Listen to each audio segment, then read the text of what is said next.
Hi everyone. Thank you so much for sticking around for so long. So my name is Nikilitha and I basically pick music for film and TV, but I'm also someone who's working with independent musicians. Some of them are like Kuchengas with a gift and just anyone on the ground who's pushing their stuff. It's not a record label. I do publishing and I'm basically trying to get us these kind of opportunities because no one's ever in the room to say, okay, well, let's not go to the top artist right now. Let's choose someone who sounds like that, even better, but someone who could really use those funds. So I'm just going to play a quick show reel of my previous work and then we'll get into the presentation.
The kind of work that we do is not based on just our work, but our relations with the work. I see it.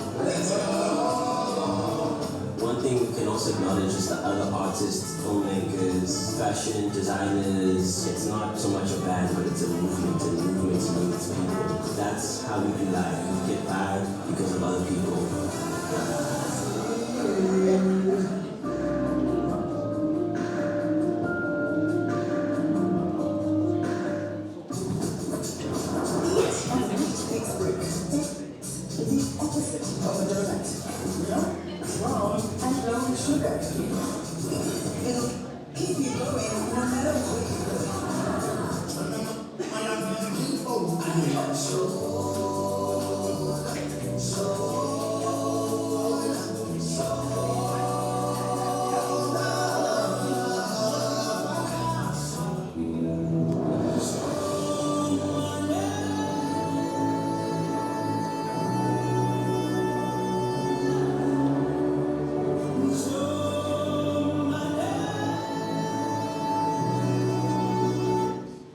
Okay, cool. So,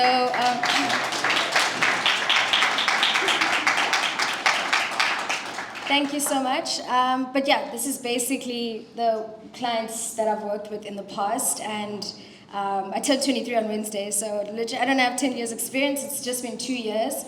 And these kind of opportunities only come about if someone is out there talking about us as independent musicians. And I say us because I used to be an artist until I realized that it's too much hard work and I'm not the kind of artist who will actually show up for their gig. I'll wake up and just not feel the vibes and I won't be there. So that wasn't a job for me. But as far as the industry goes in our generation, we can't all be on stage, right? So we need music supervisors our age who are consulting on what kind of music should work in the scene, so that things aren't tone deaf, you know? This is the music that people want to listen to. So yeah, this is some of my work. And these are some of the productions that I've worked on. My very first placement was on Blood and Water and actually pitched the music supervisor while I was working at a different agency. And yeah, that was season 3. These were just upcoming rappers pushing their stuff. And the key in that situation was to know that, okay, Blood and Water does hip hop, right? That's where you pitch those things. Just like you wouldn't pitch hip hop for Bridgerton, right? So understanding your target audience and checking in credits to see who those people are making those decisions. But I'll talk about that later. Each of these productions were different types of licenses. With Shaga, the composers were actually Swedish exchanges on my campus. and they got approached to arrange music, but no one was there to help them out with contracts, right? With the wife, the artist had actually signed a split sheet with someone, and for some reason they never got included in the deal. So I also do consulting where I talk to everyone involved, I get it sorted out for the production company in order not to lose the deal. And then with Mark, I actually collaborated with Mark Algranti, where I was his assistant music supervisor. So there were some tracks that I selected there. So yeah. Just a little bit of background about me. So I used to be a skr, I always say this. I was really into hip hop, but again, like when you're making your own music, you also have to decide what kind of person you want to be. It is a job, and you have to take it seriously. But I also realized that there was no way for me to monetize that, and also, you know, people were paying me with exposure on gigs, and it just wasn't gelling with my personality anymore. But you can love music, but there are certain ways to also contribute to the culture. So I've now decided that I'm going to help people who are exactly where I was at. But instead of you guys having to push to go viral so that some big label can sign you, Kopton Music is now here where we're saying, okay, we're keeping the catalog small. Every year we're having a new submission period. And for that cycle, these are the artists that we're pitching for those opportunities. I'm not guaranteeing placements, but as long as independent musicians understand that someone is out there sending their music out, it has to count for something. So yeah. If we move on to this side, where we define what Kopton Music is. So Kopton Music does 4 different things. So it's music supervision, and this is what you guys need to understand about the people that you pitch. Music supervisors are on the end credits of every single film, every single documentary, and anything that you watch where there was a production team. Those are the people choosing the music. So if you ever pitch, please don't go to the script advisor, right? That person is not going to answer your email. Sometimes music supervisors will get hundreds of emails of people saying, oh, I have the best song ever. Maybe they'll listen to it, but at least you're sending the email to the right person. That's who you contact. So I've done that for Marked. And then sync licensing and bespoke composition is the service that I offer if you were to join my roster. So if your catalog, if the music on your catalog, like Bujenga's catalog, for example, that I publish, it's on my roster. If anyone wants to license that music for anything, they come to me, and that's a sync deal. And then bespoke composition is you creating your own music. So I'll come with a brief and I'll say, okay, Wheat Bix wants you to do a remix of A Tribe Called Quest, like they did with that ad. Your job is then to come up with the lyrics. Can I brick it? Can I kick it? Right? You have to be creative and think within a 5-day span, because production agencies don't have time to waste. So are you checking your emails, one? Are you on Instagram doing TikToks all day? You need to be focused on the business side, because I have to rely on you to deliver the product. So those sorts of things.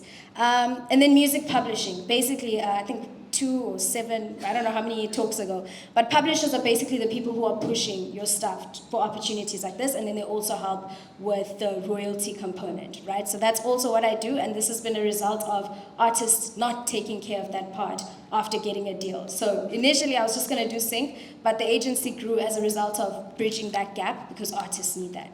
And then consultation. If someone's used your music without you knowing, I'm not claiming to be a lawyer, but I usually understand who the people are to go to, and we can solve these things outside of court, which I think is the best way to do it. So if you have issues like that or you need help with anything, we do offer consultation fees. And then all of that is done for independent artists, which I think doesn't exist right now. And if you are looking for other publishers, please go to the Music Publishers Association of South Africa, BASA. Their website has a complete directory of all the options you have in the country. There's so many amazing publishers to choose from, but this is what I do, and it's geared for independent musicians. So what is sync licensing? Sync licensing is the synchronization of music to motion picture, right? So this could be film, it could be commercials, it could be adverts, it could be video games. You guys have all seen EA Sports, FIFA. All of these artists were paid for their music to be there. There's no such thing as exposure. And I know in the room we always like to think, we're being done a favor. Your time and your money and your music is worth something, right? There's always a fee that I charge. Yes, sometimes, you'll work with an upcoming filmmaker who wants to get maybe 5,000 Rand for 10 pieces of music. Negotiate with them, because that person might win a SAFTA in 10 years, right? And they'll come to you to compose their next thing. So all of those things are worth considering.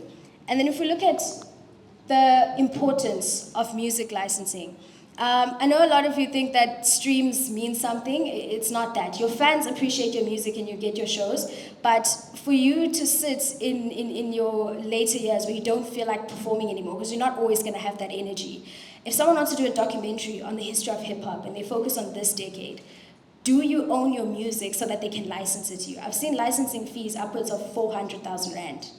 And I'm telling you now, some of your favorite artists don't own their music because they signed crazy record deals and crazy publishing deals. Not to demonize those people, but they also bring something to the table. So understand the kind of contracts that you guys are signing, because that money has to go all those separate ways, right? And so if you don't own 50% of the songwriting, of that 400K, it's probably gonna be 200K gone already.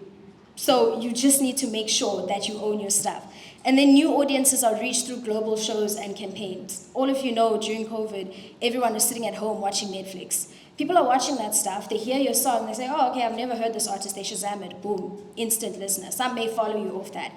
And then royalties are earned through viewership and engagement. At the end of this year, I will do like a spreadsheet where everyone can just see how much a Netflix royalty is compared to radio. All of those things are not publicly available, but you can earn money from someone watching a show where your music was played. So register.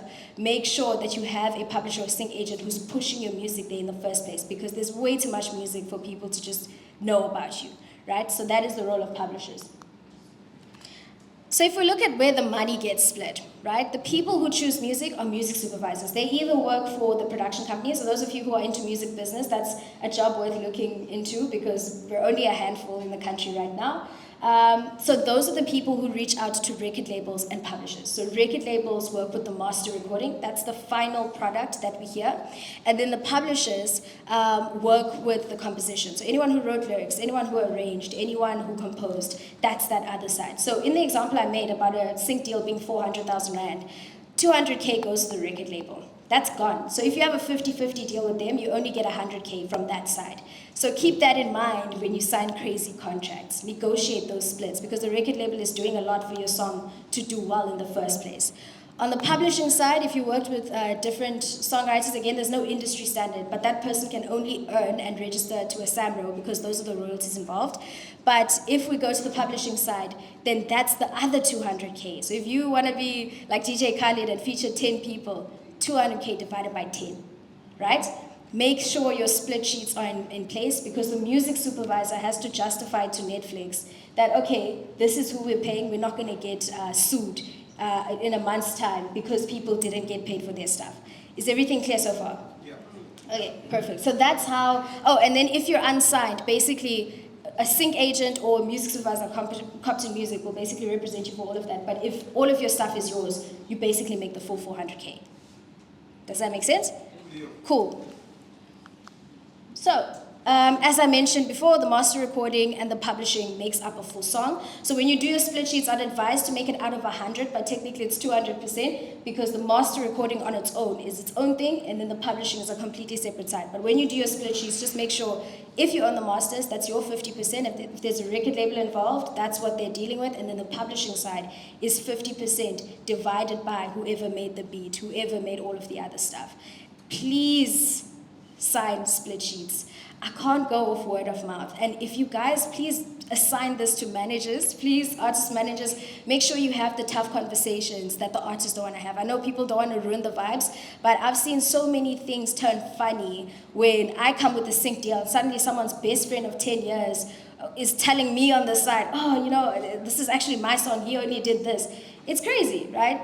So make sure that business is business. You guys need to treat your music like a business, because that's what it is. This is something that is an investment long term. It's not like anything else in the world. People are going to continue streaming your music. So if you don't sort this out, I can't go justify that to Netflix and say, oh, we can fully clear this song. Because one of your collaborators can come sue us in court and say, oh, well, they licensed it without telling me. I can't back that up because there was no split sheet. So please make sure that that's there. And artist managers, we come to you most of the time to say, who's the publisher, who's the record label? Because the artist will say, I don't know, but they signed 4 contracts. So I've seen some crazy things. And also just make sure that your publisher is actually a publisher, please. Don't call yourself things that you're not. Okay, cool. So again, I've mentioned all of these things. I just want to drill it in everyone's heads that the master recording and the publishing are completely separate things. There is an ongoing debate with independent musicians on whether or not they should sign record deals or whether or not they should sign publishers. What I do, pitching doing all of those things, that would fall under the publishing side or the sync agent side if it's non-exclusive. Master recording or record label contracts are basically a return on investment for the record label. So you can't say, oh, I hate record labels. They're putting in money and putting you on platforms that you otherwise wouldn't do for yourself. So when you're thinking of these contracts, ask yourself, what are they doing for me that I can't do for myself? They are not the enemy. They've got decades of experience, and they are the standard. So if you're going to sign that deal, just make sure it's going to be worth it, and don't sign 10-year contracts or perpetual things. Make sure it works for you in the correct time frame. But those are the people who are making sure that your PR is good. If you guys want to drink Hennessy in the studio, I've seen all sorts of things in the hip-hop space. That is an expense on that company. They're going to recoup it. So if you get a sync deal, that money is coming out towards that. And if they pay you in advance, the money has to be made back. It's not free, right? And they're betting on your future earnings. So if they know they can pitch you to an EA Sports and someone can license your music, they're betting on whatever percentage they would make on there. So please make sure that when you get these offers and you're trying to go viral on TikTok so someone can notice you, make sure that you're also prepared to let go of that money, because it's a business and there are regular people who work there who have to feed their kids, to pay school fees, and do all of those things. So yeah, make those decisions with that in mind, and also do your research. What have they done for people just like me? Because you are in a box, right? And there's nothing wrong with that, but just know where you fit in so that you can make those business decisions. Okay, so the current sync climate for indie artists, I'm only speaking for my 2 minutes of experience. More and more production companies, I've noticed, are looking for independently made music, and that are one-stops, right? So I know someone previously spoke at the Samro panel, I think, and the MLC people, MLR, they were talking about production music. So basically what that is ready-made music. I know if you guys watch the news or documentary, or anything on the MultiChoice or SABC, that's music that has already been made. So there's a split sheet that was, not a split sheet, a Capasso red card that says every 30 seconds of music that is under library music will cost maybe 100 Rand per 30 seconds. They cannot charge over or above that. So this has been the standard for previous, for the last couple of decades. That is called library music. What I work with, and the music that you have seen in the reel that I showed, that's commercial music, music that is made independently by musicians. Any independent musician can make up to 30,000 Rand at the low end for a licensing deal on Netflix. Upwards, you're looking at 80 to 150,000 Rand for some of the bigger artists. That is commercial music. So production companies are straying away from library music because, you know, one show could have the same song in different shows, and it's not original. So commercial music is where it's at, and a lot of people are looking for independent music because they just can't afford some of the bigger budgets. Ooh. How do I fix that? Sorry. Cool. And then if we look at the red, these are the things that artists could fix. Artists are just not prepared for licensing opportunities. And not being prepared means that there aren't any split sheets. You guys aren't registered. There are no stems. There aren't any instrumentals. There aren't any clean versions, mixed or mastered music. Most of the time, I have to convince production to do a certain thing. Maybe they wanted something, or now they want a remix. If you're not prepared for that situation, or your producer loses his hard drive, I can't. I have to literally go back to them and find a replacement. So please make sure that you have your split sheets, you're registered to all of the CMOs, you have stems and you have instrumentals and all of those things. Number 3 is that indie labels and publishers deal with last-minute licensing briefs. I've had a production company tell me that they needed something yesterday, on the day that they're asking me to do it. And it is an unfair thing. I know you guys have lives, but again, this industry requires someone who's waiting for that opportunity, someone who knows how to make a plan, because a lot of the time people bail and they approach maybe an Eminem and they say, can you find us Eminem in Cape Town? It's my job to find that person and make sure that they send a demo the very next day. So these are the sort of things that I have to deal with. Impossible deadlines and low budgets. When I say low budget, it could sound like a lot of money, but on an industry scale, it's not that much. But are you willing to do certain projects where it's like, okay, we work with them, it's a relationship, and then we do more deals? Those sorts of things that I have to deal with. But on the brighter side, social media platforms like TikTok have been a space where everyone is technically a music supervisor. How many of you spend a couple of minutes choosing the song that's going to be on your video? That's basically music supervision, but again, it's a show that hundreds of thousands of people are going to see. So it is a valuable space, and we're seeing a lot more. I don't know if you guys have noticed on TikTok, there are these short stories from Asia. They're like series, right? And there's a separate app, but you spend so many hours on TikTok, you end up watching this thing. I think the current sync climate is going to evolve in that direction. I've already started getting briefs for people saying, we want to do a skim sam type of show, but on TikTok, it's going to be a 1 minute episode, but we want local music to be there.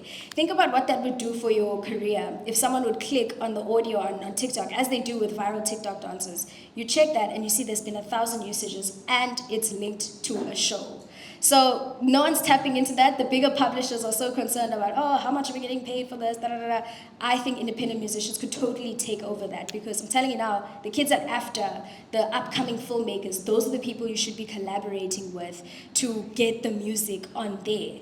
After that's done, these are the people who are going to sell that content maybe to a Netflix, maybe to a MultiChoice, and then it becomes a show that everyone watches. So don't sleep on TikTok, because again, Capasso is paying those royalties, but I asked them earlier, how is this going to increase in the future so that Netflix and TikTok are on the same level as far as how much money is being earned? So these are the kind of things that I'm thinking about, especially going into next year, because my target audience is independent people. Film, people coming up, trying to push their music and don't have 100K for music, and then you guys who are trying to meet them halfway.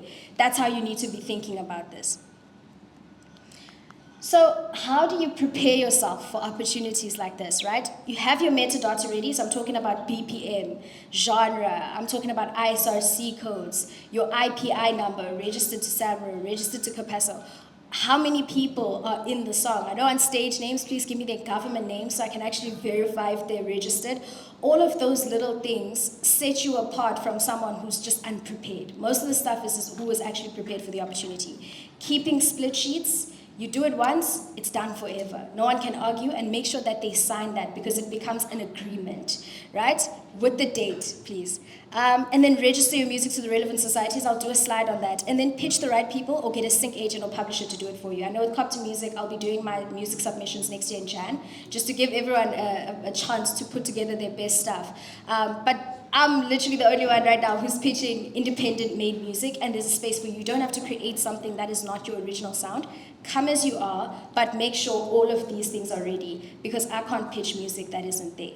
I'm very strict with that, because they're not even going to look at the paperwork, okay? And we also have allegations to beat, unfortunately. As the independent underground space, we aren't very organized. So we need to make sure that things like this are already in order so that they come to us and they know we won't cause problems.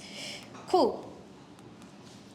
So when we talk about the societies, right? You have SAMRO, you have SAMPRA, and you have Capasso. So SAMRO does your performance royalties, right? SAMPRA does your needle time rights, and Capasso does mechanical royalties. On the SAMRO side, remember I was talking about composers, songwriters, arrangers, all of those people. That is where you register if you are that person. SAMPRA, that is the recording of the song. That is where you register for that. So whoever owns the masters, that is where they register.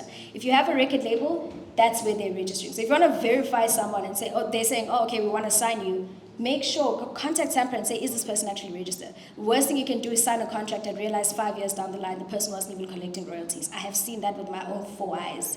Capasso, mechanical royalties.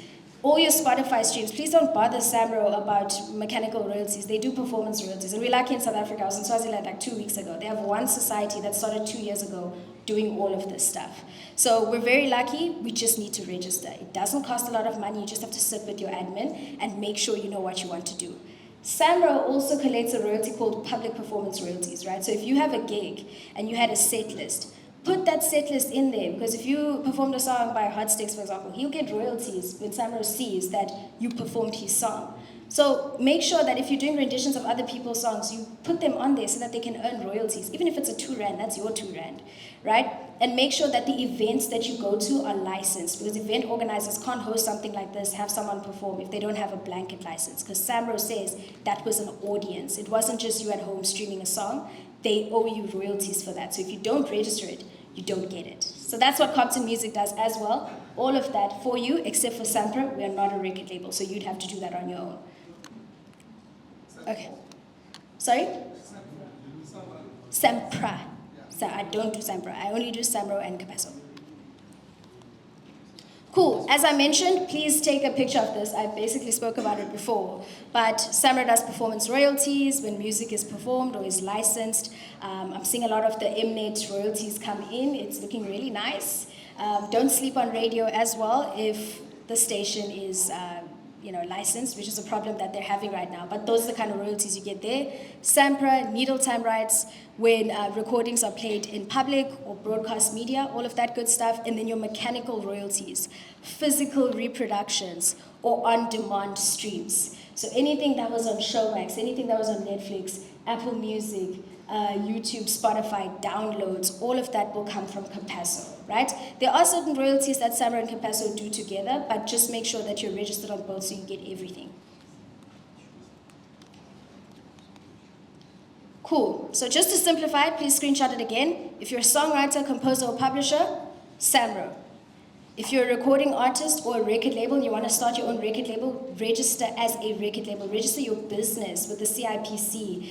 Be tax compliant. It is a business. Even if you as an artist want to become a publisher, you're going to have to register your company and then register to Sambro as a performing artist and then as a publishing. So-and-so PTY Ltd. If you're serious about being independent, that is how you're going to be. You can't just claim to be a publisher. It has to be an actual company with compliance. And with Sambro, I know I had to go through so many hoops and hurdles, but you have to have signed artists as well. So you can't say, oh, I'm a publisher. I think you have to have at least 2 or 3 artists signed under that publishing company in order to own. So that's another thing, and have contracts. You will have to put together contracts between yourself and the artist, and between yourself and your company. And then Capasso, if you have a shared music that has been reproduced, CDs, all of those things, sync placements, streams, downloads, all of that stuff, that is the reproduction that Capasso is talking about. Cool. So the importance of split sheets and registration is that everyone understands their share in the song. Again, I spend so much time arguing with artists about, what is what in the song. I can't be going back and forth if there's no paperwork. So if you need help with that and you end up getting approached by Kopton Music to have your music on there, make sure you let me know about that so we can fix the admin at the beginning. It protects everyone from future legal disputes, and then music supervisors can conduct licensing due diligence a lot faster. And once it's done, it's done. There's no more admin. Here's what it should look like. And I'm emphasizing this because you guys have no idea, people don't do this at all. It's very simple. You don't have to have a lawyer. Name, surname, song title, ISRC code. It doesn't have to be in this order, but it has to be on there. People's signatures. What percentage of the master recording split do you have? Another thing that I think in the whole viral artist that I will not name, a lot of people forget that if someone is providing the space to create the music, it's like a factory. Whoever provides the means to production has a share in that creation. So make sure that you're recording at your own studio, or if you're getting studio time on a fee, make sure there's a contract that says, I'm paying you this much to do A, B, and C. Even if it's a session musician, I promise you, if the song goes viral, people are going to switch up. So make sure that your master recording split is not questionable. It's there. Someone cannot say, oh, I have a share, but they're not there. Master recording split, and if you want to add people in, that's fine. Name, surname, and stage name. Publishing share, and that will also include your publisher if you have one, because they will also be part of that registration.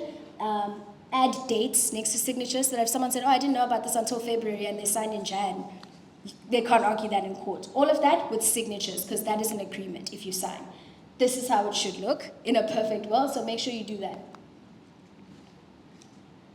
Cool. So what do music supervisors look for? I'm only saying this because this is what my process looks like.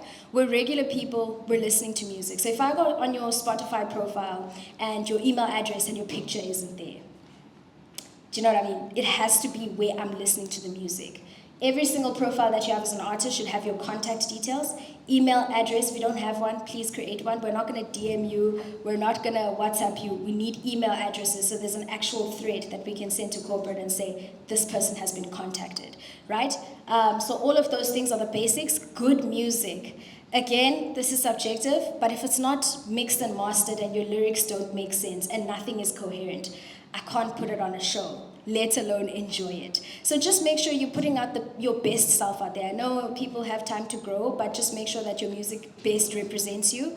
And then your metadata, we spoke about this, BPM, key, ISRC codes, your genre, and then instrumentals, clean versions, and stems. And then we also need contact details on streaming platforms for easy licensing requests. A lot of the time, they will say we want a specific thing, and I'll literally just put in keywords into Spotify. So don't sleep on the algorithm, especially on the DSPs. I know they give you 2 weeks in advance when you release to categorize your music. This basically makes sure that the person who's looking for you finds you on those DSPs. So people are watching, you just don't know it yet. How to find music supervisors. So these are the people who are making those decisions. There's also a site that I forgot to mention here. It's called ididthat.com. South Africa has a fantastic advertising industry. And for every chicken licken ad, you will get the production company and you'll also get the sound team, people who are doing mixing and mastering, music supervision. Those people's contact details are on that website. So those are the people you should be emailing to say, look, you've seen what you've done here. This is my contact details. This is where you can find my music. And then obviously LinkedIn. If you're serious about any career, please create a LinkedIn account. Don't treat it like Instagram though, but just make sure you're putting out your best self, because all the people making those decisions usually start there, believe it or not. IMDb credits, right? So now you've found the person who did A, B, and C on I Did That. You want to go check if they've done any film. Or maybe you know of a music supervisor, right? Check the end credits of your favorite Netflix show if you felt like that could have been your song. The best thing you can do on IMDb is to just check what else have they done, and if they have a setting on there where it shows you what's in production currently, that's actually the best time to pitch, because they're starting to see the edits of the scenes, and they're currently looking or drafting with their production teams what they're going to license. So all of those things, pre-production, that's when those decisions take place. During production and post-production. But post-production is usually, okay, we've decided on the song, now we're doing contracts. So make sure pre or production. Social media, I am on Instagram. So yeah, reach out, make sure that your stuff is tagged, music supervisor, a lot of the time, or sync licensing. Put your stuff out there. I know people don't like to put themselves in boxes, but if you sound like Rihanna, please put that hashtag in there, because sometimes that's the first place that we look for stuff that sounds similar, and a lot of the briefs that I get is we want a female singer who sounds like this or like that. Yes, you are not Rihanna, but if that is your sound, lean into that box for sync purposes, because when I check my inbox for someone who sent me music, I want to see who might have put that keyword in. It just makes my life a lot easier to find it.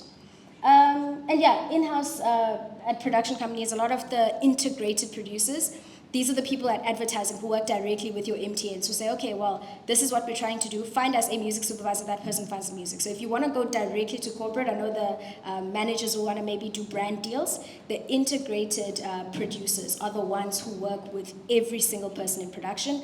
They decide if I get hired or not, and then I decide on the music. Those are the people to pitch first if you want to get those sorts of deals.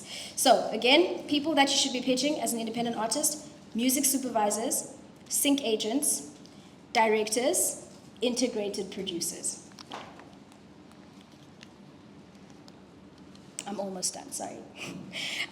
What to say to these people and what to expect. So make sure you have your name, a streamable link, a press kit, a link to your social media. Please make sure it's sanitized. Please don't be inappropriate on there. It is your image. And follow up once a month with new updates and be as descriptive as possible. So if you have a newsletter with your fans, forward that to the contact details that you got of the producer, of this person, of that person. They might not land it now, they might not place it now, but if you were memorable and they have a memory of you existing and your stuff is there, make sure that you're setting yourself up for that opportunity. And then build a relationship. If you're on LinkedIn, keep up with the latest work that they've done. Maybe they've shifted and they're not on the MTN account. Now they're working with Chicken Licken. Keep up with those things. You'll only find that on LinkedIn. Instagram is just a video and saying, oh, look, cool work that I've done, but you don't have the details. That's where you engage with them. And then understanding their niche and pitch accordingly. If someone does ads, pitch ads. If someone does film, pitch film. Yeah, I think that's okay. And why you should have a sync agent or publisher. They understand the industry. Again, I've given you the tools to do it for yourself. And I always recommend that because it gives you the perspective of the hard work involved. But the reason you should have a Kopton music, a whatever, is that they understand the industry and we negotiate licensing on your behalf. If there's a contract, I'll obviously come to you and I'll say this person wants to license your music. If you're not comfortable with that, we'll discuss it, but we negotiate fees on your behalf. There's nothing worse than an artist having an agent and then accepting deals without contacting me first. You're getting undercut. And that's what they want to do. They'll say there's no budget, but the money is there. You just need an agent. Pitch your music to potential clients, and then we obviously help you with the registration. And that's it.